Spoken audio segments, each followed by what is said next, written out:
If you grew up with Three Stooges, then comment 1 below or 0 if not. For decades, they entertained America with their distinctive slaps, eye pokes, and catchphrases.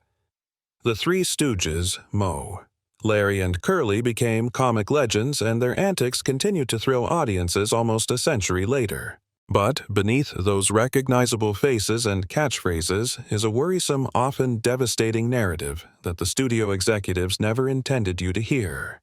Today, we reveal the hidden story of the Three Stooges. By the end, you'll never see the Three Stooges the same way again. This is the narrative Hollywood has never wanted to tell. The actual life of the Three Stooges. The contract that cost them their wealth. When the Three Stooges signed with Columbia Pictures in 1934, they thought they were taking a big step toward celebrity and financial stability. What they couldn't have predicted was that this contract would become the most exploitative in Hollywood history. A financial siege that would last throughout their lifetimes. The truth behind the notorious pact was not exposed until many years after the Stooges' deaths. Joan Howard Maurer. Moe Howard's daughter revealed the sad circumstances of her father's life in her memoir. Joan said in a 1990s interview that Columbia hadn't given them a raise in 23 years. Not once.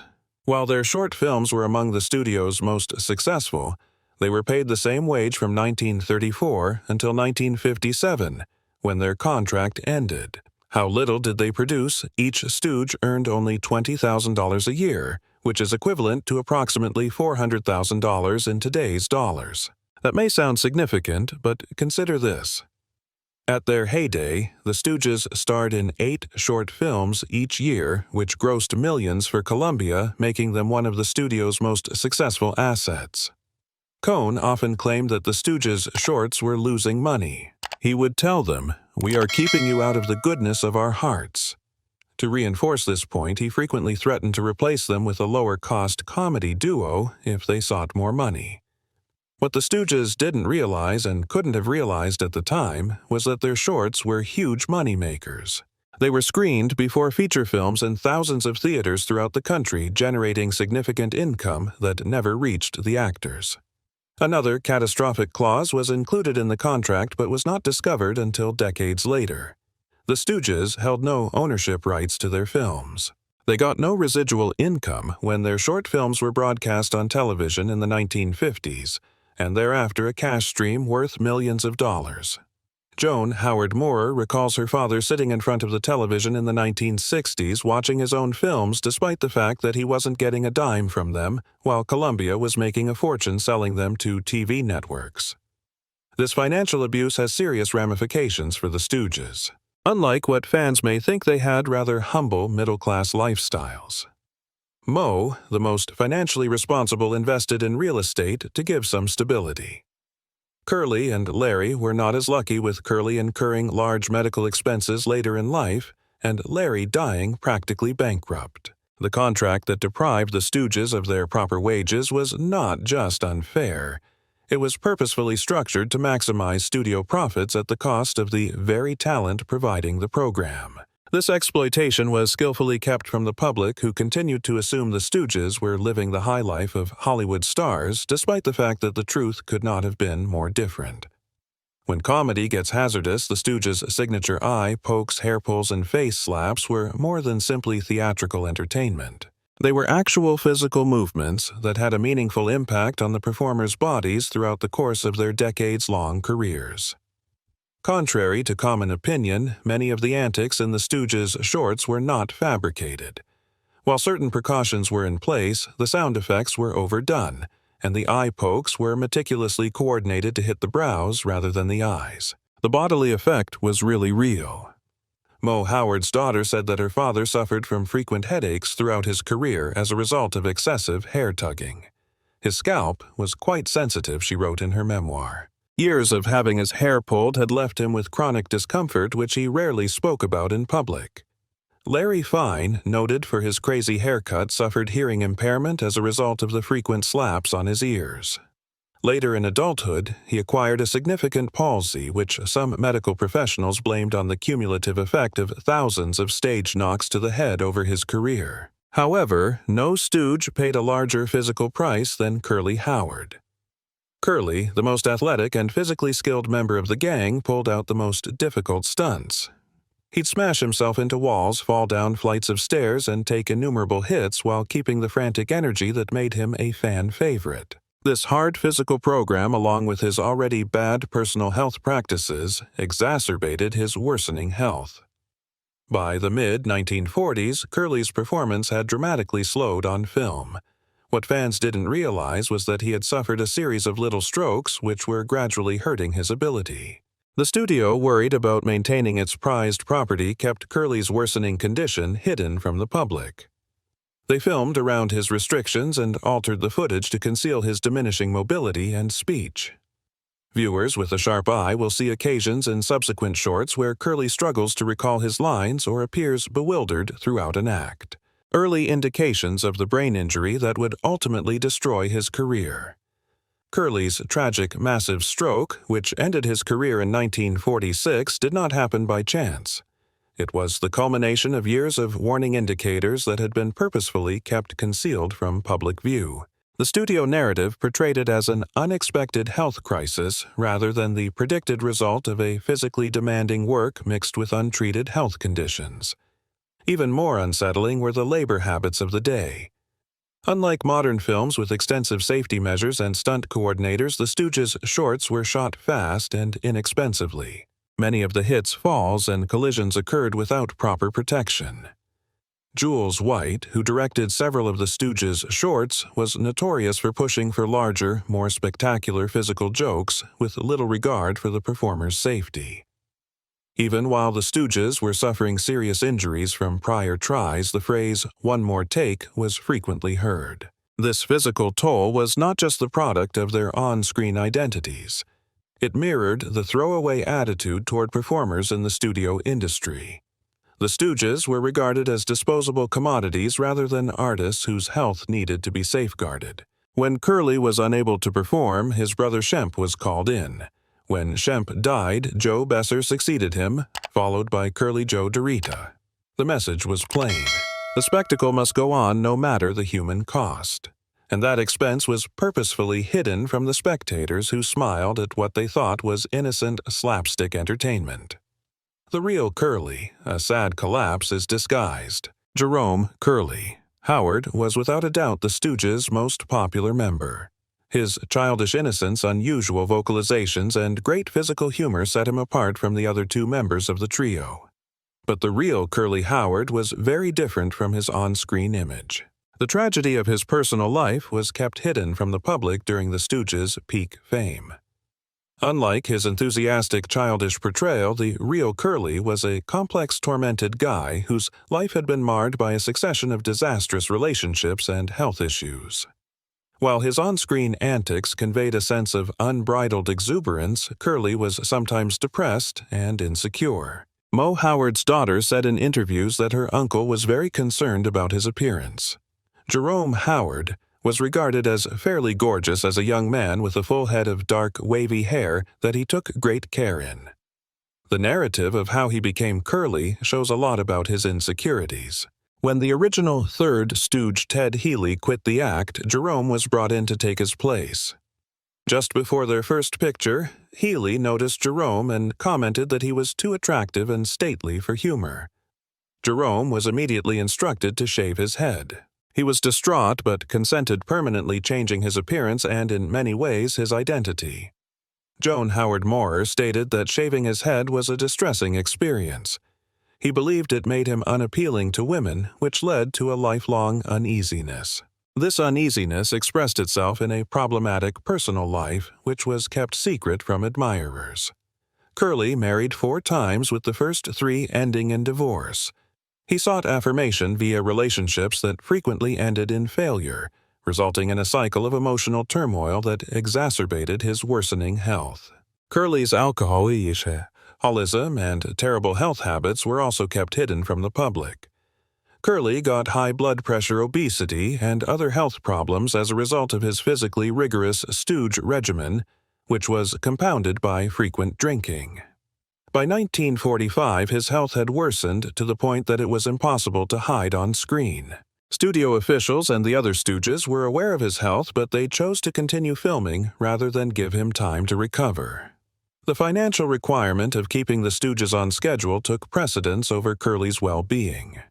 In May 1946, he suffered a major stroke while filming Halfwit's Holiday, which terminated his career.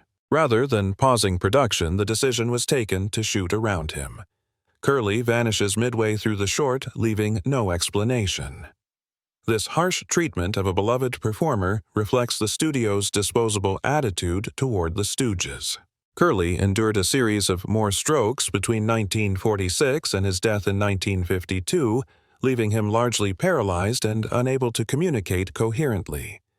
During this time, he was mostly abandoned by the studio that had benefited so greatly from his brilliance. His growing medical expenditures destroyed his little assets, and he spent his last years in nursing homes and hospitals a ghost of the vivacious entertainer who had given delight to millions. Moe, who was severely affected by his younger brother's illness, would come on a regular basis and help cover expenditures, but the studio offered no assistance to its former star. Curly died in 1952 at the age of 48, with little notice in sharp contrast to the enormous impact he would later leave in comic history. Curly Howard's narrative exposes the ugly underbelly of Hollywood's golden period, a system that grabbed everything it could from entertainers while offering nothing in return when they could no longer contribute to the bottom line. Shemp Howard, aka the Reluctant Stooge. When Curly had a career-ending stroke in 1946, the Three Stooges' future was uncertain. The solution came from the oldest Howard brother, Samuel Shemp Howard, who intervened to preserve the performance. Most fans are unaware that Shemp's comeback to the Stooges was motivated by family devotion rather than personal ambition. What studio publicists never mentioned was that Shemp had consciously abandoned the original act with Ted Healy years before to avoid the stigma of being simply one of the Stooges. By 1946, he had built a successful solo career in Hollywood, performing in films with stars such as W.C. Fields Abbott and Costello. He enjoyed what his brothers lacked: creative freedom and fair pay for his efforts. Moe's daughter Joan said in interviews that her Uncle Shemp was first hesitant to rejoin the Stooges. He understood what he was giving up. She explained independence, creative power, and higher compensation. But he also knew that if he didn't intervene, his brothers Moe and Larry would lose their jobs. This reticence explains why Shemp's Stooges shorts often look less passionate than his solo work. He wasn't simply replacing his brother. He was giving up his own hard-earned professional success to rescue the family firm. What makes this sacrifice even more poignant is that Shemp knew he would be compared to the adored Curly frequently negatively.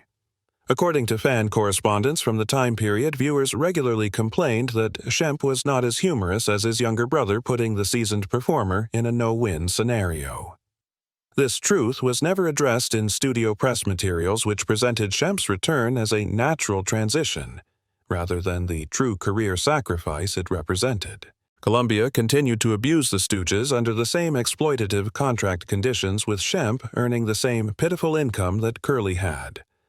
Despite these hurdles, Shemp starred in 77 short films with the Stooges between 1947 and 1955. During this time, he suffered from a variety of health conditions that were kept hidden from the public. He had high blood pressure and was constantly concerned about having a stroke like his brother Curly. Shemp died of a major heart attack in a cab on November 22, 1955, after watching a boxing bout with friends. He was 60 years old. Even more upsetting was the studio's response to Shemp's death. With 4 Stooges shorts still outstanding, to Columbia director Jules White hired a stand-in and utilized previously shot material of Shemp to finish the movie.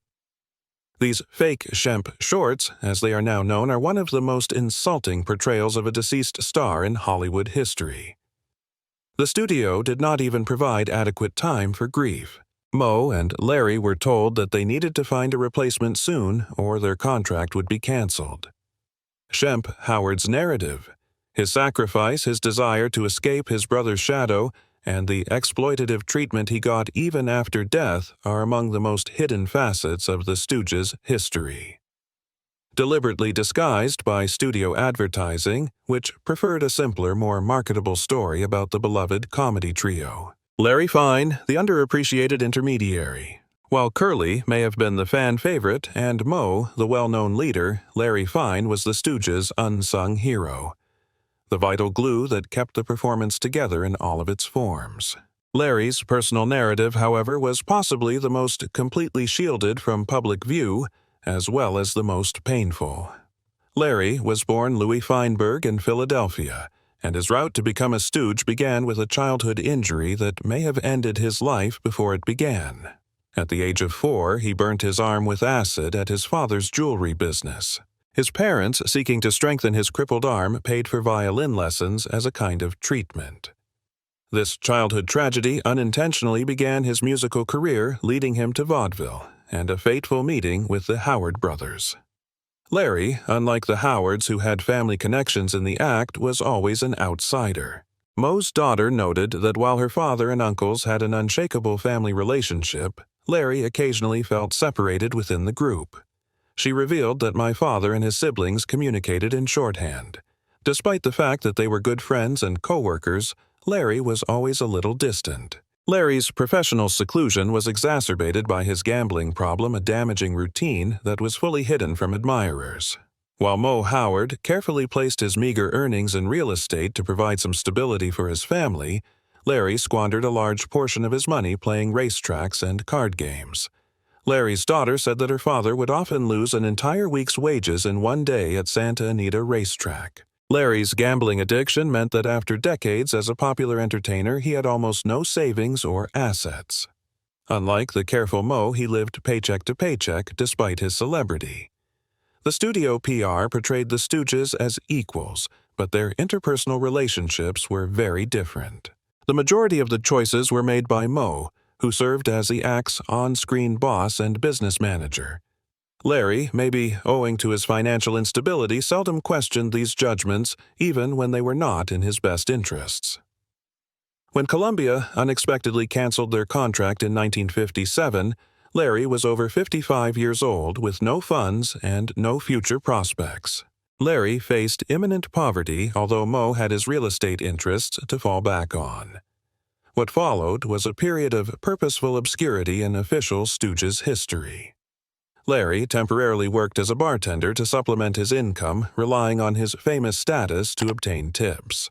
This embarrassing professional decline was kept hidden from the public because it contradicted the Stooges' carefully cultivated image of successful performers. When the team enjoyed an unexpected rebirth via television syndication in the late 1950s, publicists portrayed it as a triumphant return rather than the financial lifeline it clearly was for Larry. The most heartbreaking secret about Larry occurred near the end of his life.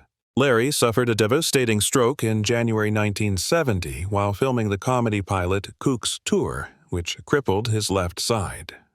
The proposed series, which would have offered financial stability in his latter years, was scrapped. Larry spent the last 5 years of his life at the Motion Picture and Television Country House and Hospital and Institution for Poor Artists, which garnered little attention at the time. Despite appearing in over 200 films viewed by millions of people across the world, Larry Fine died with almost little assets. During these latter years, although people rediscovered the Stooges on television, Larry was essentially forgotten by the business that had benefited from his skill. Moe would pay visits on a regular basis, but Columbia Pictures, which was still making a lot of money from Stooges repeats, offered little help to their former star. Larry died in January 1975, and his funeral was attended by only a few business people. The guy who had made millions laugh left the world with little credit from the industry he had worked in for over 40 years. A last insult to a performer who had given so much and received so little in return. The false Shemp controversy exploits the deceased. One of the most troubling episodes in the Stooges' history, and one that Columbia Pictures went to great measures to hide, was the filming of 4 short films following Shemp Howard's unexpected death in November 1955. According to their contract, the Stooges owed Columbia 4 additional shorts with the Moe, Larry, Shemp trio. Rather than relieving them from this duty following Shemp's death or allowing them to introduce a new third Stooge right away, Columbia required that they complete these films with a stand-in for Shemp. This heinous remedy was accomplished by director Jules White, who employed actor Joe Palma as a phony shepherd. Palma would only be videotaped from behind or with items covering his face. White merely used footage of Shemp from previous films for close-ups and speaking roles. Rumpus in the Harem, Hot Stuff, Scheming Schemers and Commotion on the Ocean were released in 1956 without acknowledging Shemp's death during filming. Everyone involved knew that these works were ethically problematic. Mo Howard's daughter subsequently said that her father and Larry were profoundly unhappy with the arrangement, but were unable to complain owing to contractual responsibilities and a desperate financial situation. My father would return home distraught after those shootings, she remembered. He believed they were dishonoring his brother's memory, but the studio gave them little option. It was either do it this way or break their contract. What makes this exploitation even more reprehensible is that Columbia could have simply removed the Stooges from these responsibilities, allowing them to debut Joe Besser, the next Stooge, earlier than expected. The decision to make these false Shemp shorts was entirely pecuniary, with the fulfillment of contractual content taking precedence over respect for a deceased talent. This technique became so well known in the business that it inspired the term shemping, which refers to the use of stand-ins to complete a performance for an unavailable performer. Director Sam Raimi, a big Stooges fan, eventually popularized the word in his own low-budget films. The false Shemp incident demonstrates Columbia Pictures' total contempt for both the Stooges and their viewers. The studio was willing to exploit a deceased performer, coerce his bereaved brother into participating in the hoax, and intentionally mislead the audience. This abuse marked a new low in Columbia's handling of the Stooges, revealing that even after death, the performers were considered as nothing more than assets to be used for commercial advantage with no regard for dignity or ethical issues. What are the secret hardships of Joe Besser and Curly Joe, the Replacement Stooges? Following Shemp Howard's death, the Three Stooges encountered another turning point. Columbia Pictures insisted on continuing the act, which led to the hiring of Joe Besser in 1956, and when the trio departed Columbia, Curly Joe Dorita in 1958. However, these Replacement Stooges encountered hardships and indignities that were kept hidden from the public. Joe Besser, an experienced comic most known for his effeminate "You Crazy You" catchphrase, unwillingly joined the act. Fans were not aware that Besser accepted the position only after negotiating a unique contract provision. He would not be subjected to the physical torture that had been the Stooges' signature. This wasn't just a preference.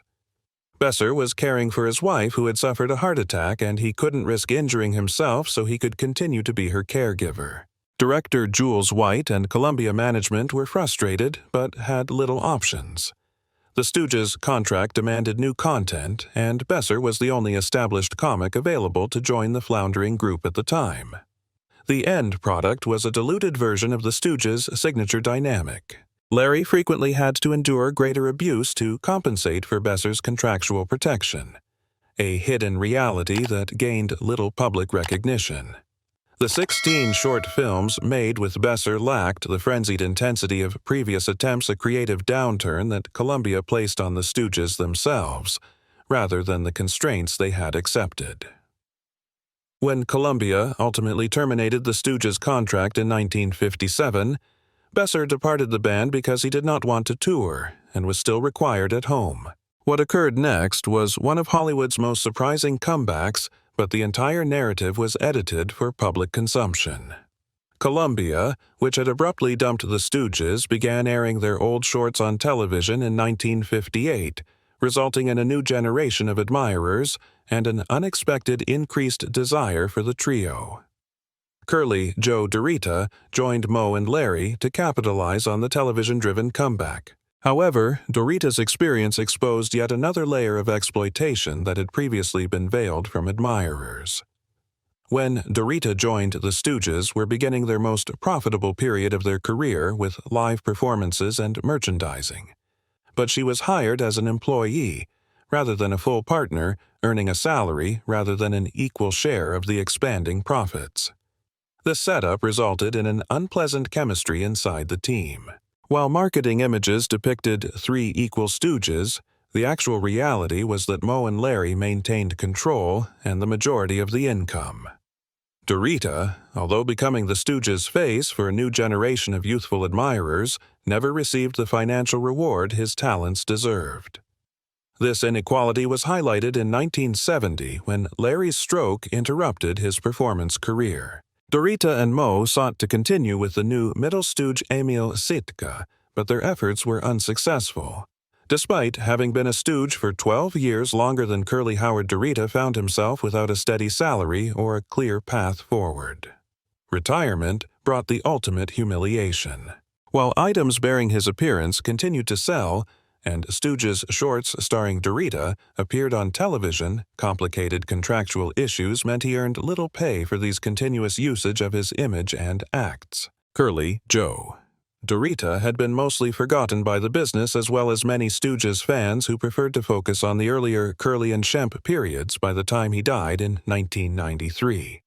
His achievements, which helped reinvigorate the squad and introduce them to a new generation, were underappreciated. Finally, the television revival, The Truth Behind Their Comeback, exemplifies how the comedy industry frequently discards the very artists who made it successful. Columbia Pictures terminated the Stooges' contract in 1957 after 24 years and 190 short films. At the ages of 60, Moe 55, Larry 49, and Joe Besser, the squad was regarded as a remnant of a past era. Studio publicists portrayed the firing as a fitting conclusion to a successful tenure, but internal documents showed a harsher reality. Columbia management decided the Stooges were no longer economically viable. What occurred next changed the course of entertainment history, but not in the way that most people imagine. Looking to commercialize its material inventory, Columbia began licensing Stooges shorts to television broadcasters. This decision was not taken to revive the Stooges' career. It was just a strategy to increase revenue from existing assets while incurring no additional production expenditures. Most versions have purposefully hidden how Columbia responded to this situation. Despite generating millions from television licensing, the studio did not split any of the profits with the Stooges themselves. The contract they signed in 1934 provided them no rights to residual earnings, which is a normal feature in current entertainment contracts, but not in their Depression-era arrangement. Moe Howard's daughter exposed the tragic truth. My father would monitor ratings reports and see the Stooges shorts as the most rated shows in their time slots, knowing Columbia was making a fortune while he and Larry were fighting to find jobs. It was the last insult after decades of maltreatment. The television rebirth resulted in a bitter irony. As the Stooges' fame soared, the actual performers faced financial hardship. Moe and Larry, seeing an opportunity in their regained prominence, enlisted Curly Joe Dorita and began traveling to capitalize on their television success. The most heinous part of this exploitation occurred when Columbia began colorizing selected Stooges shorts in the 1980s, long after the majority of the gang had died. This approach resulted in additional licensing revenues and merchandise opportunities, none of which benefited the performers' estates, according to the original contract restrictions. Norman Moorer. Moe's son-in-law, who subsequently managed the Stooges' affairs, finally gained some control over merchandising rights, but the great bulk of earnings from the team's work remained to go to the studio rather than the artists or their successors. When we celebrate the Stooges' continuing popularity today, we must remember that this legacy came at a high cost to the performers themselves, a truth artfully covered beneath press images of happy comedians who never earned a fair part of the money their brilliance generated. Moe Howard, the Stooges' driving force and de facto business manager, approached his latter years with the same stoicism that had defined his career. After Larry's stroke in 1970 effectively terminated the act, Moe found himself professionally at a loss for the first time in almost 50 years. What was not well publicized was Moe's financial position.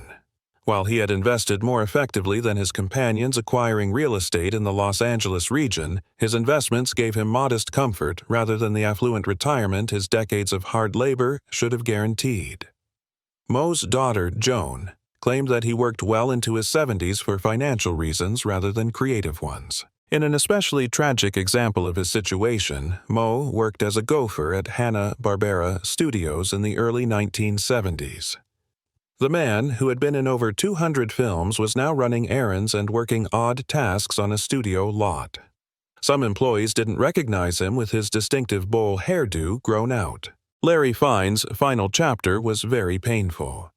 Following a crippling stroke in 1970, he spent the final 5 years of his life at a motion picture and television country house and hospital. This clinic, while offering exceptional care, was mostly a charity institution for artists who could not afford private medical care. A long cry from the retirement that a celebrity of his caliber should have experienced. Visitors to Larry around this time characterized him as a man who, despite his circumstances, remained positive and entertained fellow patients with anecdotes from his glory days. What they also saw but rarely acknowledged publicly was the lack of studio representation or considerable financial backing from Columbia, which continued to benefit handsomely from his work through television syndication. Moe Howard's diagnosis with lung cancer in 1975 brought a melancholy last chapter to the Stooges' story. His illness and death garnered minimal media attention when compared to the deaths of other performers with comparable cultural importance. The guy who had made millions laugh died with little recognition from the business he had served for over 50 years. Perhaps the most illuminating information about the Stooges' last years comes from each member's burial ceremony. While fans expected grandiose Hollywood send-offs for these comic superstars, the reality was considerably more modest. Few studio executives or power brokers showed up to offer their respects. This ultimate indignity, the juxtaposition between their cultural ubiquity and personal anonymity, may best capture the genuine narrative of the Three Stooges. They were performers who gave their all to their trade, endured decades of exploitation and physical misery, and offered joy to countless millions, but were denied the respect, pay, and dignity that their talents deserved. The Stooges' actual legacy isn't simply their creative brilliance or enduring popularity. It's also a cautionary story about an entertainment industry that all too frequently benefits on talent without sufficiently protecting or paying the same individuals who develop the content that drives riches. The actual tale of the Three Stooges is significantly more nuanced and frequently more frightening than the simplified narrative that has been offered to the public for decades. Behind the slapstick hilarity and catchphrases is a story of gifted artists who gave joy to millions while being denied fair recompense, proper credit, and eventually the dignity their talents deserve. If you've appreciated this in-depth look at the Three Stooges' history, please consider helping the preservation of their work. The Film Foundation and related groups aim to preserve legendary comedy shorts for future generations. You may also go to the Stooges Museum in Philadelphia, which commemorates their legacy and gives a more detailed view of their lives and achievements. Don't forget to like this video and subscribe to our channel for more insightful views into Hollywood's golden age. Click the notification bell to never miss an upload and leave a comment below with your favorite Stooges memory, or which of these hidden truths startled you the most. The Three Stooges endured not just because they were amusing, but also because their comedy included timeless truths about human nature. Understanding the whole context of their lives and occupations allows us to appreciate their legacy with the respect and adoration that they were frequently denied throughout their lifetimes. Thank you for watching. See you next time.